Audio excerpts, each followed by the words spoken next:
এরপরে প্রশ্ন হলো, আমরা তো অজু ভঙ্গের ও নামাজ ভঙ্গের কারণ জানি, তবে ঈমান ভঙ্গের কারণ জানি না। সুতরাং কিভাবে ঈমান ভঙ্গের কারণগুলো জানতে পারবো? ঈমান ভঙ্গের কারণগুলো নিয়ে আমাদের একটা বক্তব্য আছে, বেশ দীর্ঘ, 25-30 মিনিটের, ইউটিউবে ফেসবুকে পাওয়া যায়, সেটা বিস্তারিত শুনে নিতে পারেন। যেহেতু বোন প্রশ্ন করেছেন, তাকে আমরা এক নজরে ঈমান ভঙ্গের কারণগুলো জানাই দিচ্ছি। এটা খুব দরকারি কথা যে আমরা নামাজ ভঙ্গের কারণ জানি, অজু ভঙ্গের কারণ জানি, রোজা ভঙ্গের কারণ জানি, কিন্তু ঈমান ভঙ্গের কারণ জানি না। ঈমান কি ভাঙে না ভাঙে না? ভাঙে। তো ভাঙলে এবার ঈমান ভঙ্গের কারণগুলো বলতে পারবেন এরকম মানুষ কয়জন আছেন? হাত তোলেন। একজনও উঠার নেই। অজু ভঙ্গের কারণ জানেন যারা, তারা হাত তোলেন। সবাই জানেন, মাশাআল্লাহ। তাহলে অজু ভঙ্গের কারণ জানেন, নামাজ ভঙ্গের কারণ জানেন। অজু ভাঙলে, নামাজ ভাঙলে সেটা বড় বিষয় না ঈমান ভাঙলে সেটা বড় বিষয়? ঈমান ভাঙলে সেটা বড় বিষয় না। ঈমান কিসে ভাঙে আপনি যদি না জানেন, তাহলে জোড়া লাগাবেন কেন? ভাঙলে আবার সেটা আবার নবায়ন করবেন, রিপেয়ার করবেন কিভাবে? রিপেয়ার যদি না করতে পারেন, আপনার বয়স 80-90 চলে গেছে, ঈমান কতবার ভেঙে বসে আছে আপনি জানেন না, জোড়া লাগান নাই, তাহলে তো আপনি বেঈমান হয়ে দুনিয়া থেকে যাচ্ছেন। ডেঞ্জারাস না বিষয়টা? এই যে ঈমান ভঙ্গের কারণগুলো সম্পর্কে জানা দরকার আছে না নাই? আমি এক নজরে সংক্ষেপে বলে দিচ্ছি। ঈমান ভঙ্গের কারণগুলোকে ওলামায়ে কেরাম নানাভাবে ব্যাখ্যা করেছেন। মৌলিক কারণ খুবই কম। এর ভিতরে প্রসিদ্ধ একটা ব্যাখ্যা হলো যে ঈমান ভঙ্গের 10টি কারণ আছে। এই 10টি কারণের ভিতরে সর্বপ্রথম কারণ হলো শিরকে আকবর করা, আল্লাহর সঙ্গে কাউকে শরীক সাব্যস্ত করা। আল্লাহকে যেভাবে ইবাদত করছেন, একই ইবাদত কোনো পীর সাহেবরে, কোনো কবরকে করলেন। আপনি আল্লাহকে যেভাবে উপাসনা করতেছেন, সেই উপাসনাটা যদি কোনো মানুষকে করেন, আল্লাহকে যে ইবাদত নিবেদন করতেছেন, সেই ইবাদত একইভাবে অন্য কোনো মানুষ বা ব্যক্তিকে বা কোনো বস্তুকে করেন, যেভাবে মুশরিকরা কোনো মূর্তির সামনে ইবাদত করে সে যেরকম শিরকে লিপ্ত হয়, মুশরিক হয়ে যায়, মুসলমানের সন্তান ঈমান আনার পর যদি শিরকে আকবর করে, তাহলে সেক্ষেত্রে সে কি হয়? মুশরিক হয়।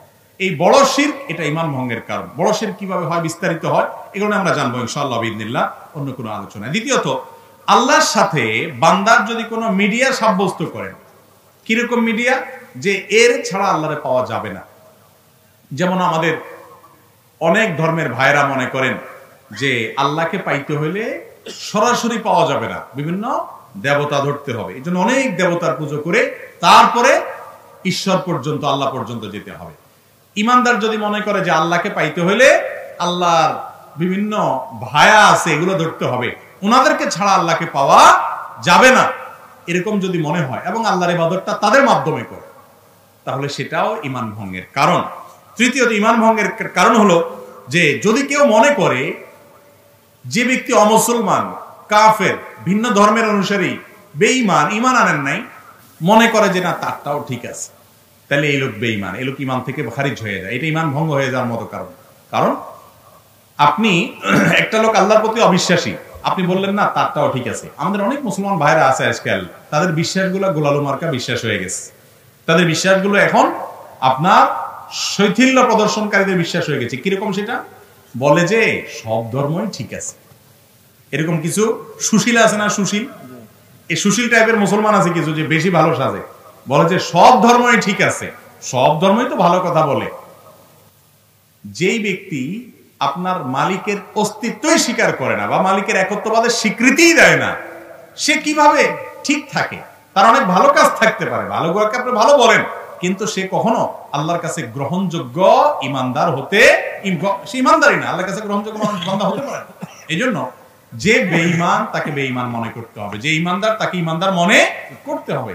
তার সাথে আপনাকে মারামারি করতে কেউ বলে নেই, তারটা সে করুক, বাধাও দিতে বলে নেই, তারটা সে করুক, কিন্তু আপনার মনে রাখতে হবে এটা ইসলাম, এটা কুফর, এটা ঈমান, এটা বেঈমান, স্পষ্ট থাকতে হবে। আপনি যদি গোলালের মতো সব পাকায় ফেলান, এটা ঈমান ভঙ্গের কারণ হতে পারে।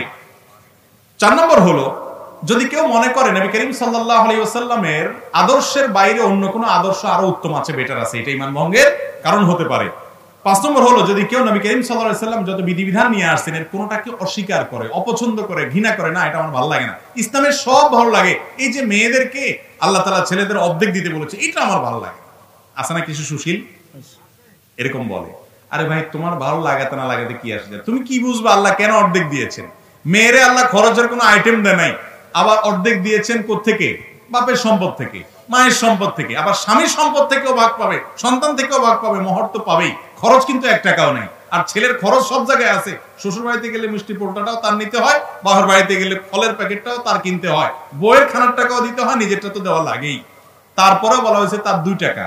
আর মেয়েরে বলছে তুমি কাউকে খাওয়াইতে হবে না, মিষ্টি কোনোটার বিল তোমার দিতে হবে না, তোমার নিজেরটাও তোমার খরচ করা লাগবে না, স্বামী দিবে, তুমি শুধু তাকায় থাকবা আর অর্ডার দিবা বসে বসে। এরপর তোমাকে 1 টাকা দিলাম। বেশি দেওয়া হয়েছে না কম দেওয়া হয়েছে? কিছু ভাই আছেন যাদের মাথায় বুদ্ধি শুদ্ধি এত কম, এরা হিসাব নিকাশ বুঝে না, অঙ্ক বুঝে না, বলে যে ইসলাম মেয়েদেরকে ঠকাইছে, আমার এটা ভালো লাগে না। আপনার বুঝে আসুক আর না আসুক, আল্লাহ তাআলা যা বলেছেন ওর ভিতরেই কল্যাণ আছে, আপনি হয়তো বুঝেন না। আপনি মানুষ হয়ে, সৃষ্টি হয়ে আল্লাহর সব নির্দেশের রহস্য কিভাবে বুঝবেন? তো এই জন্য যদি কেউ আল্লাহর কোন নির্দেশকে, রাসূল সাল্লাল্লাহু আলাইহি ওয়াসাল্লামের কোন বিধানকে অপছন্দ করে, ঘৃণা করে, এর ফলে ঈমান চলে যায়।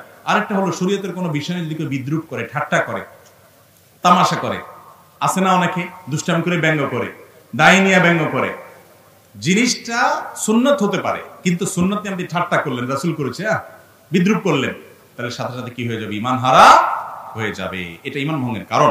ঈমান ভঙ্গের আরেকটা কারণ হলো ইসলামের শত্রু যারা, তাদেরকে যারা প্রত্যক্ষ মদদ দেয়, সহযোগিতা করে ইসলামের শত্রুতা করার জন্য, এরা মুনাফিক, এর ফলে ঈমান ভঙ্গ হয়।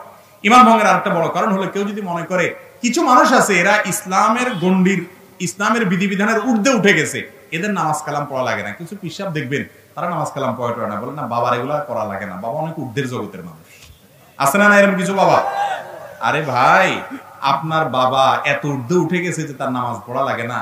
আমার নবীজি সাল্লাল্লাহু আলাইহি সাল্লাম তিনি মৃত্যুর আগ মুহূর্তে, বুখারীর হাদিস, যে 2 জন সাহাবীর কাঁধে 2 হাত দিয়া হেঁটে হেঁটে মসজিদে যে নামাজ পড়ার মতো ক্ষমতা ছিল না। যারা মদিনায় গেছেন জানেন, ওনার কবরটা ছিল ওনার বাসা, আর ওনার মিম্বরটা থেকে এখানে কতটুকু দূরত্ব, আমাদের প্যান্ডেল থেকে ওই প্যান্ডেলের মাথা এত দূর হবে না, এত কাছে। এইটুক যাওয়া, হেঁটে যাওয়ার শক্তি ছিল না। তখন 2 সাহাবীর কাঁধে 2 হাত ভর করে তিনি দাঁড়িয়ে তাদের শরীরের উপরে ভার ছেড়ে দিয়ে পাওটাকে মাটির সাথে হেঁচড়াতে হেঁচড়াতে টানতে টানতে নিয়ে মসজিদে নামাজ পড়ছেন মৃত্যুর আগ মুহূর্ত পর্যন্ত। আর আপনার বাবার নামাজ পড়া লাগে না। এ বাবা কি ভণ্ড বাবা না? আল্লাহ কোরআনে বলছেন ওয়াবুদ রাব্বাকা হাত্তা ইয়াতিয়াকাল ইয়াকিন, তোমরা আল্লাহর ইবাদত করো ইয়াকিন আসার আগ পর্যন্ত। বলে যে আমাদের বাবার ইয়াকিন এসে গেছে, আর লাগে না। অথচ এখানে ইয়াকিন শব্দের অর্থ হলো মৃত্যু। সব ইয়াকিন মানে বাংলা ইয়াকিন না, বা বিশ্বাস না, দৃঢ়তা না। এখানে উদ্দেশ্য হলো ইয়াকিন মানে মৃত্যু। সমস্ত তাফসীর কিতাবগুলোতে লিখছে এবং এটার ব্যাখ্যা। যাই হোক, তো যদি কোনো ব্যক্তি মনে করে যে তার ইবাদতবন্দি করা লাগে না, সে আফার লেভেল উঠে গেছে, এটাও ঈমান ভঙ্গের কি হতে পারে? কারণ হতে পারে। ঈমান ভঙ্গের আরেকটা কারণ হলো জাদু। জাদুকে যদি কেউ হালাল মনে করে, জাদুতে লিপ্ত হয়, জাদু বলতে ব্ল্যাক ম্যাজিক যেটাকে বলা হয়, কুফরি কালামের মাধ্যমে মানুষের ক্ষতি করা হয়, আছে না নাই অনেকগুলো, এটাও ঈমান ভঙ্গের কারণ। এবং ঈমান ভঙ্গের আরেকটা কারণ হলো দ্বীনের ব্যাপারে একেবারে আপনার বেখেয়াল, একেবারে বেখবর। কিরকম বেখবর? ধরেন আপনার কখনো সে নামাজ পড়ে না, কখনো দ্বীনের কোনো বিষয় নেই, নামকে আসতে শুধু মুসলমান, আর ইসলামের কোনো কিচ্ছুতে তার মধ্যে নেই, তাহলে এই ব্যক্তিকে মুসলমান বলার কারণ থাকতে পারে না, কারণ ইসলামের কোনো কিছুই তার মধ্যে দেখা যায় না। আল্লাহ তাআলা আমাদেরকে ঈমান ভঙ্গের কারণগুলো থেকে হেফাজত থাকার তৌফিক দান করুন।